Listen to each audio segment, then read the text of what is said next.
جناب علی، خوش آمدید کہتے ہیں آپ کو۔ علماء کرام کے ساتھ ہماری یہ نشست ہوتی ہے، جناب قبلہ مفتی اکمل صاحب کے ساتھ، مفتی سہیل صاحب فجر میں ہوتے ہیں ہمارے ساتھ، اور جناب قبلہ علامہ ڈاکٹر محمد رضا داودنی صاحب کے ساتھ، دونوں کا بہت بہت شکریہ، بہت نوازش۔ سوالات سے آغاز کرتے ہیں۔ آپ کے سوالات، آپ کو یہ ٹیلی فون نمبر ہے جس پر آپ وائس نوٹ کی صورت میں اور ویڈیوز کی صورت میں اپنے سوالات بھیجتے ہیں اور ہم علماء کرام سے ان کے جوابات جاننے کی کوشش کرتے ہیں۔ پہلا سوال چلاتے ہیں، جی چلائیے گا۔ السلام علیکم جی، میرا سوال مولانا صاحب سے ہے کہ عالم برزخ میں کے حساب کتاب کا مجھے معلوم کرنا ہے کہ جب ہماری دفنا دیا جاتا ہے اسی وقت ہمارا حساب کتاب سٹارٹ ہو جاتا ہے اور اسی وقت ہمیں پتہ لگ جاتا ہے کہ ہم نے جنت میں جانا ہے، دوزخ میں جانا ہے، یا آخرت میں پتہ لگتا ہوتا ہے؟ صحیح مفتی صاحب۔ بسم اللہ الرحمن الرحیم۔ نہیں، اس کے فیصلے تو اللہ تبارک و تعالیٰ کے علم ازلی سے ٹھیک پہلے ہی ہو چکے ہیں۔ نبی کریم صلی اللہ علیہ وسلم فرماتے ہیں کہ اللہ تبارک و تعالیٰ نے زمین و آسمان کی پیدائش کے 50,000 سال پہلے لوگوں کی تقدیریں لکھ دی ہیں، لیکن یہ جو ہدایت، گمراہی، نیکی، بدی، کفر، اسلام کا مسئلہ ہے، اس میں ایسا نہیں ہوا کہ اللہ نے فیصلہ کر کے ہم پر مسلط کر دیا ہو، پھر تو مجبور محض ہوتے۔ جی جی سزا اور جزا جاری اس لیے ہوتی ہے جب اختیار ہوتا ہے۔ ٹھیک۔ اس کا مطلب ہے کہ اللہ تبارک و تعالیٰ کا کمال قدرت یہ ہے کہ ابھی آپ اور میں پیدا نہیں ہوئے تھے، اس نے اپنے علم سے جانا کون زندگی میں کیا کیا کر رہا ہے، اور اپنے قدرت و اختیار سے آخری ٹائم میں کون سا مذہب اختیار کرے گا، کفر، اسلام، کیا کرے گا، جو اللہ کے علم میں تھا اس کے مطابق لکھوا دیا۔ یہ فیصلہ ہو چکا، ٹھیک ہے نا۔ اب اس میں تبدیلی اس لیے نہیں ہو سکتی ہے کہ اگر تبدیلی ہو جائے تو اللہ کے علم کا نقص ظاہر ہوگا۔ جو اللہ نے جانا ہے اس کے مطابق لکھوایا۔ ایسی بخاری کی روایت ہے، جب بچہ ماں کے پیٹ میں 4 ماہ کا ہوتا ہے تو ایک فرشتہ آ کر پہلا کویسچن یہ کرتا ہے کہ اللہ تعالیٰ اس کو کیا لکھوں، شقی یا سعید؟ جو اللہ فرماتا ہے وہ لکھتا ہے، اور سرکار فرماتے ہیں نہ اس میں کوئی زیادتی ہوتی ہے نہ کمی ہوتی ہے۔ اب جو قبر کا معاملہ ہے اس میں صرف 3 کویسچنز ہوتے ہیں جو حقیقتاً ایک رسمی کارروائی آپ اس کو کہہ لیں، اس کے اوپر کوئی آخرت کی بنیاد نہیں ہے، کیونکہ وہ پہلے سے نبی کریم نے بتا دیا کہ مومن جواب دے دے گا اور کافر جواب نہیں دے سکے گا۔ مر ربو کا، تیرا رب کون ہے، ما دینوں کا، تیرا دین کیا تھا، اور ما کنت تقول فی حق ھذا الرجل، تو اس شخص کے بارے میں کیا کہا کرتا تھا۔ تو جو مومن ہوگا وہ انشاءاللہ جواب دے دے گا، کافر کی زبان رک جائے گی یا وہ کہے گا ہاں ہاں لا ادری، میں نہیں جانتا، جو لوگ کہتے تھے میں وہی کیا کرتا تھا۔ فرشتے اسی کے لیے حدیث میں جواب میں کہتے ہیں مومن کے بعد ہمیں تو پہلے ہی پتہ تھا تم یہ جواب دو گے، اور کافر سے یہ کہتے ہیں ہمیں تو پہلے ہی پتہ تھا تو یہ جواب دے گا۔ تو یہ ایک قبر کا معاملہ ہوتا ہے۔ پھر میدان حشر میں جو کچھ زندگی میں کیا، ڈے آف ججمنٹ وہاں ہے، حالانکہ وہ بھی اللہ جانتا ہے، لیکن اس کے اور بہت سارے مقاصد ہیں جن کے تحت پھر معاملہ۔ لیکن یہ جو بھی یعنی عذاب یا ثواب، جزا یا سزا کا سلسلہ ہے، وہ مرتے وقت جب آپ قبر میں پہنچیں گے تب سے ہی انسان کا وہ سلسلہ شروع ہو جائے گا؟ جی سزا کا معاملہ، جی، یہ حدیث میں ہے کہ جو مومن ہوگا اس کے لیے قبر جنت کے باغوں میں سے ایک باغ بنے گی اور انعامات اسٹارٹ ہو جائیں گے، اور کافر پر جو اخروی عذاب ہے اس کا کچھ حصہ قبر میں اسٹارٹ ہوگا، باقی وہاں ہوگا۔ یعنی آپ کے نام میں ثواب و عذاب کے لیے روز محشر کا انتظار نہیں ہے، سلسلہ یا اس کی ایک جھلک وہیں سے شروع ہو جائے گی، شروع ہو جاتی۔ جی کیا رہے؟ بسم اللہ الرحمن الرحیم۔ بنیادی طور پر جو برزخ کا لفظ ہے جی جی، یہ اس بفر کے لیے ایک طرف دنیا ہے دوسری طرف آخرت ہے۔ یہ خود قرآن مجید میں یہ لفظ آیا ہے کہ من ورائہم برزخ الی یوم یبعثون، کہ اس دنیا کے بعد قیامت کے دن جب اٹھایا جائے گا اس دن تک کے لیے جو درمیان کا پیریڈ ہے وہ تو ہو گیا برزخ۔ اب اس برزخ کے حوالے سے ایک بنیادی بات، جیسے کہ مفتی صاحب نے ارشاد فرمایا کہ حدیث بھی ہے کہ اما روضۃ من ریاض الجنہ او حفرۃ من حفر النار، یہ جنت کے باغوں میں سے ایک باغ ہے یا یہ جہنم کے گڑھوں میں سے ایک گڑھا ہے۔ تو آپ یوں سمجھ لیجئے کہ یہ جو برزخ ہے یہ ایک منی ایچر ہے جنت کا، یا منی ایچر ہے ایک جہنم کا، ایک پرومو ہے جنت یا جہنم کا، فرسٹ ایپیسوڈ آپ اس کو کہہ سکتے ہیں۔ اس میں پھر ایک تیسری کیٹیگری ان افراد کی ضرور کہی گئی ہے کہ یلہون عنہ، کہ جیسے مجانین ہیں، پاگل ہیں، مجنون ہیں، جن کے پاس کسی تو ان کو بالکل ان کے حال پر اسی طرح چھوڑ دیا جائے گا، ایک لمبی نیند ان کے اوپر طاری کر دی جائے گی۔ یہ ایک کیفیت ان کی بھی بیان کی گئی۔ تو اب اس کے بعد آ جائیے کہ وہ سوالات جو بنیادی کوشچن تھا اس حوالے سے، اس سوالات کے حوالے سے جو موٹی موٹی باتیں ہیں، ظاہر ہے کہ یہ علم خدا میں اضافے کے لیے نہیں ہے جیسے کہ مفتی صاحب نے ارشاد فرمایا، لیکن یہ ہے کہ وہی جو کارروائی ہے اس کے اندر جو قبر میں بنیادی چند جو سوالات پوچھے جائیں گے تفصیل اپنے مقام پر، وہ یہی ہے تمہارا دین کیا تھا، تمہارا رب کون تھا، پیغمبر اکرم کے بارے میں سوال ہوگا تمہارا نبی کون تھا، اور ہمارے پاس کے امام کے حوالے سے بھی سوال ہوگا کہ تمہارا امام کون تھا، کتاب کون تھی، یہ ساری چیز سوال ہوگی، اور وہ سوالات کے جواب اس کو بہرحال دینے ہیں، اور جو دنیا کے اندر اس پر تھا مستحکم وہ ظاہر ہے کہ اس کا جواب دے پائے گا۔ اس کے علاوہ چند بنیادی جو عبادتیں ہیں ان کے بارے میں بھی سوال ہوگا، نماز کے بارے میں سوال ہوگا، روزے کے بارے میں سوال ہوگا، حج کے بارے میں سوال ہوگا، مالی واجبات میں سر فہرست زکوٰۃ کے بارے میں سوال ہوگا، اور پھر اس کے بعد ایک بنیادی اور موٹا سوال جو ہے کہ عمر کے حصے کو کہاں پر تم نے صرف کیا، کمایا کہاں سے، خرچ کہاں پر کیا۔ طہارت کے حوالے سے بھی ہمارے یہاں کچھ ملتی ہیں باتیں کہ طہارت کی بنیادی باتوں کے حوالے سے بھی سوال ہوگا، اور پھر اس کے بعد جو اصل سوال جواب ہے وہ بہرحال قیامت کے۔ ہاں اچھا، سمجھنے کے لیے خالی ایک سوال ہے، پھر ہم آگے بڑھتے ہیں کہ اگر کوئی یہ کہے کہ مثال کے طور پر ایک انسان ہے، اس کا انتقال ہو گیا آج سے 800 سال پہلے، اور ایک کا ہوگا قیامت سے 50 سال پہلے مثال کے طور پہ، تو اس والے کو تو یعنی جنت نما لذتیں یا دوزخ نما عذاب 800 سال ہوتا رہا ہے، اس والے کو خالی 50 سال، یہ تو وہ نہیں ہو گیا، پیمانہ الگ الگ نہیں ہو گیا؟ آپ یہ چاہتے تھے کہ آدم علیہ السلام کے زمانے میں سارے پیدا ہو جاتے تاکہ ایکویل ہو جاتا۔ میں ایک سوال پوچھ رہا ہوں نا کہ وقت یعنی کہ بھائی کہ میں 900 سال رہا ہوں، یہ 50 سال رہے ہو۔ نہیں، یہ کوئی اعتراض والی چیز نہیں ہے، تو اللہ تبارک و تعالیٰ ایک سوال سمجھنے کے قادر مطلق ہے، اس کو معلوم ہے کس کو کس وقت پیدا کرنا ہے، کس کو انعام زیادہ دینا ہے، کس کو کم۔ آپ دیکھیں ایک زمانے میں بھی تو اللہ کی یہی تقسیم آپ کو نظر آتی ہے، اور اس پہ راضی رہنے کا حکم دیا ہے۔ جس کو زیادہ ملا ہے وہ اظہار تشکر کرے اور تکبر نہ کرے، جس کو کم ملا ہے وہ بھی اظہار تشکر کرے اور اس پر راضی رہے۔ صحیح ہے۔ یہ تفاوت تو ہر جگہ چلتا رہے گا، آپ کے پاس زیادہ ہوگا، میرے پاس کم، باسی سے میرے پاس زیادہ، آپ کے پاس کم۔ تو اگر ہم ایکویلٹی کو دیکھنے کی کوشش کریں گے اور چاہیں گے کہ اللہ تعالیٰ ہماری مرضی کے تابع ہو کر ہر جگہ برابر کرے، تو امتحان تو ختم ہو گیا۔ یہ امتحان اور آزمائش ہے ہی یہ کہ کسی کو زیادہ، کسی کو کم، کسی کو سزا زیادہ، کسی کو انعام زیادہ، اور اس پہ پھر شرعی تقاضے کے مطابق آپ کو رویہ اور طرز عمل اختیار کرنا ہے۔ جو کرے گا انعام پائے گا، جو نہیں کرے گا وہ سزا پائے گا۔ صحیح ہے، اس میں یہی بنیادی طور پر بات یہ ہے کہ انتم لا تظلمون، تم پر ظلم نہیں کیا جائے گا، یعنی جو بنیادی طور پر جو ظلم ہے نا اس کا کانسیپٹ نہیں آ سکتا۔ پروردگار عالم ظلم نہیں کرے گا، پروردگار عالم جو ہے وہ اپنے بندوں پر شفیق ہے، مہربان ہے، عدل کرے گا بلکہ احسان کرے گا، اور زیادہ پروردگار نوازنے کے لیے مواقع ڈھونڈتا ہے۔ اگر ایک انسان ہے، اس کے اوپر حجت تمام ہوئی ہے اس دنیا کے اندر، جتنا اس کو پیریڈ ملا ہے اس کے اندر حجت اس پر تمام ہوئی ہے، پھر اس نے کیوں اپنے اس محدود اختیار ہی سے صحیح جو اس کو دیا گیا تھا صحیح فیصلہ کیوں نہیں کیا؟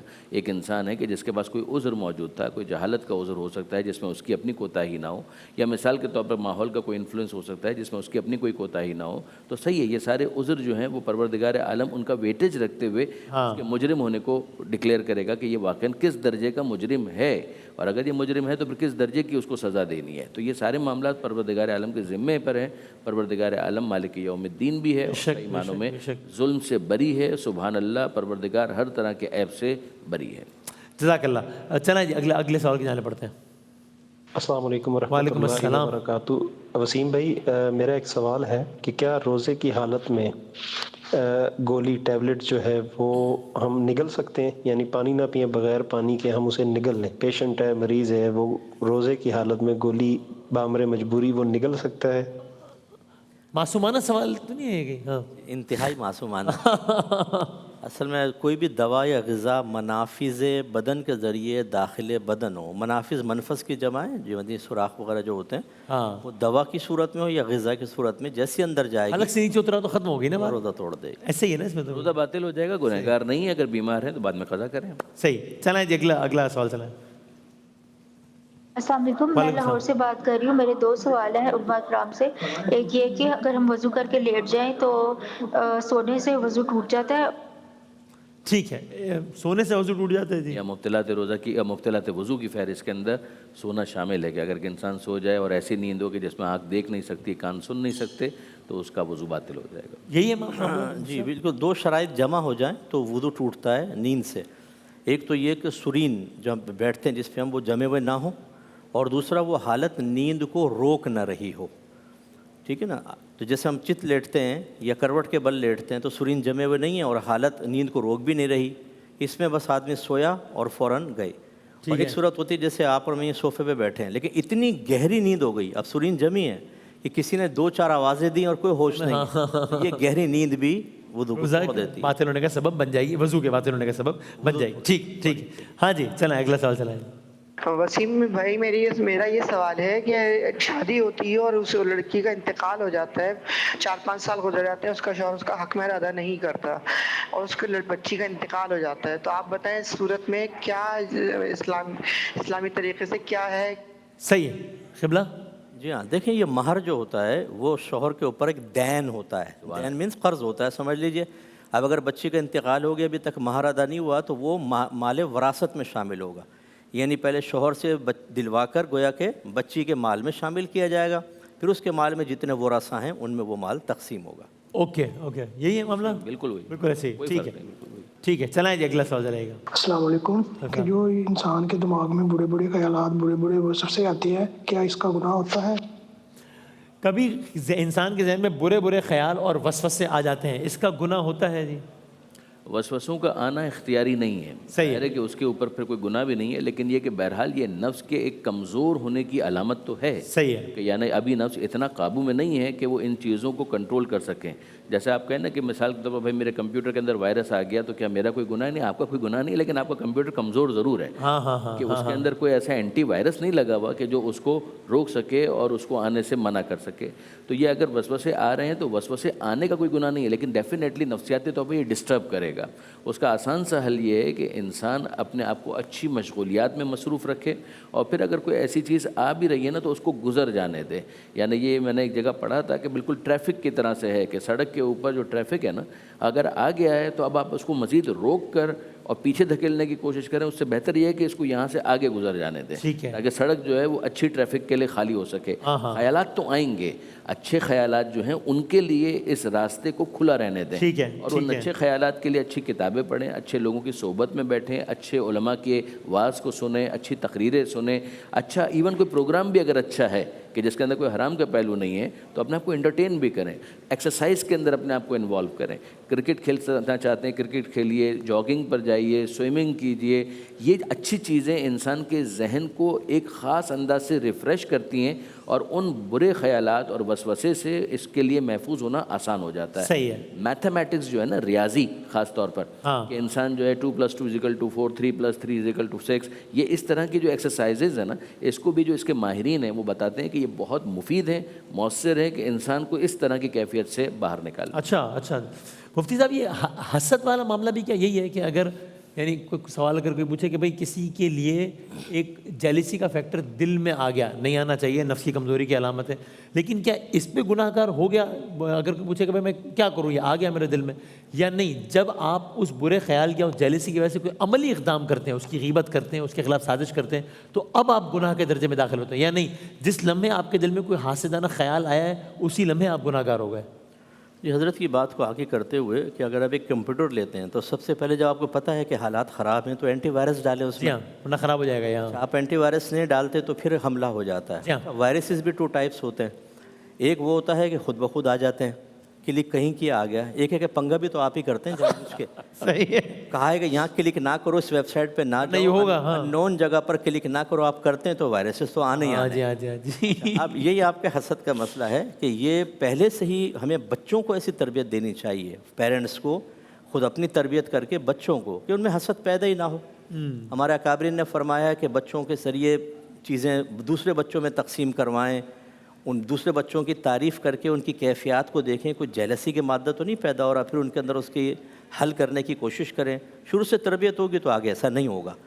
چلے فرض کر لیں کہ تربیت نہیں ہوئی، اب ہو گیا تو صرف آ جانا جیسے حضرت نے فرمایا وہ برا نہیں ہوتا، پیدا ہو جاتا ہے. لیکن اب اس کے تقاضے کے مطابق اقدامات میں مصروف ہونا، انتقامی کارروائی، روڈلی رویہ کر لیا، ہاتھ ملانا چھوڑ دیا، بات کرنا چھوڑ دی، اس کی تعریف پر رنجیدہ ہو رہے ہیں، اس کی غیبت چغلی کر رہے ہیں، اس کی ترقی سے جل رہے ہیں، بلکہ دوسروں کو نفرت پر ابھار رہے ہیں. یہ سب چیزیں جو ہیں چونکہ قدرت و اختیار میں ہیں اس لیے انسان قابل گرفت ہوگا. حتیٰ کہ امام غزالی نے لکھا کہ آدمی نے سارے اقدامات اس کے جسٹ اپوزٹ اختیار کر لیے. ہاتھ بھی ملاتا ہے، یعنی میں حاسد ہوں، آپ محسود ہیں، میں اس کو ختم کرنے کے لیے آپ سے ہاتھ بھی ملاتا ہوں، پیٹھ پیچھے تعریف کرتا ہوں، گفٹ بھی دیتا ہوں، سب کچھ، لیکن کیفیت نہیں جا رہی. فرماتے ہیں کہ اللہ تبارک و تعالیٰ اس سے انشاءاللہ درگزر فرمائے گا، کیونکہ اس نے ہر کوشش کر کے دیکھ لی ہے، پھر بھی وہ ڈرتا رہے. یہ نہیں کہ آپ بے پرواہ ہو جائیں، ڈرتا رہے، لیکن انشاءاللہ تعالیٰ درگزر. ٹھیک. آخری ایک سوال چلائیں جی. السلام علیکم، میرا نام عائشہ ہے اور میرا آپ لوگوں سے یہ سوال ہے کہ میں نے کہیں سنا تھا کہ پیرنٹس بچوں کے منہ پر تھپڑ نہیں مار سکتے کیونکہ یہ حرام ہے. کیا یہ سچ ہے؟ جی، چہرے پہ مارنے کو منع کیا ہے، وہ چاہے پیرنٹس ہوں چاہے ٹیچر ہوں، حتیٰ کہ جانور کے چہرے پہ مارنے کو بھی سرکار نے منع فرمایا. یہ اشرف ترین حصہ ہے. اور غالباً اس کی وجہ یہ ہے کہ خدا نخواستہ غلط ہاتھ پڑ گیا اور عیب پیدا ہو گیا، تو چونکہ چہرہ یہ وجہن ہے، وجہن توجہ سے نکلا ہے کہ ہم پورے متوجہ ہوتے ہیں دوسرے کی طرف، اور اسی میں خرابی پیدا ہو گئی تو انسان ساری زندگی احساس کمتری کا شکار رہے گا۔ تو اس نفسیاتی طور پر احساس کمتری سے باہر رکھنے کے لیے ایک اقدام یہ بھی بہت اچھا شریعت نے کیا ہے، چہرے پہ نہ ماریں۔ چہرے کی اسپیسیفک خواتین کا اٹیک ہوتا ہی چہرے پہ، آپ اچھا راکھ کر کے ماریں گی اور پھر بولیں گے مزہ آیا، پتہ چلا تجھے کہ میں کیسی ہوں؟ کہتا امی تو بچپن سے دیکھتا آ رہا ہوں آپ کو، آپ ایسی ہیں، ابھی کب تک آپ پہچان کراتی رہے؟ صحیح، ٹھیک ہے، تو چہرے پہ مارنا۔ اور ویسے چہرے کے علاوہ مطلب مارنے کی اجازت ہے کیا اسلام میں؟ جی، اس طرح مار سکتے ہیں کہ ہڈی نہ ٹوٹے، جسم پہ نشان نہ پڑے، گویا کہ ہماری شریعت کوئی تکلیف پہنچانے کا ارادہ نہیں رکھتی، صحیح ہے، بلکہ ایک درجہ جس سے بچے کو 7 برس کا ہو جائے نماز کا حکم دو، 10 برس کا ہو جائے تو مار کر نماز پڑھاؤ، خود رحمت للعالمین فرما رہے ہیں۔ لیکن کیا وہ مارنا ایسا نہیں کہ ڈنڈے لے کے اور اس کو طبلہ بجا دو، بلکہ ایسا کہ اس کے اوپر ایک روب طاری ہو جائے، ہلکا پھلکا ہاتھ بھی لگا سکتے ہیں لیکن بچے کی طاقت و قدرت کے اندر رہتے ہوئے، زیادہ نہیں ہونا چاہیے۔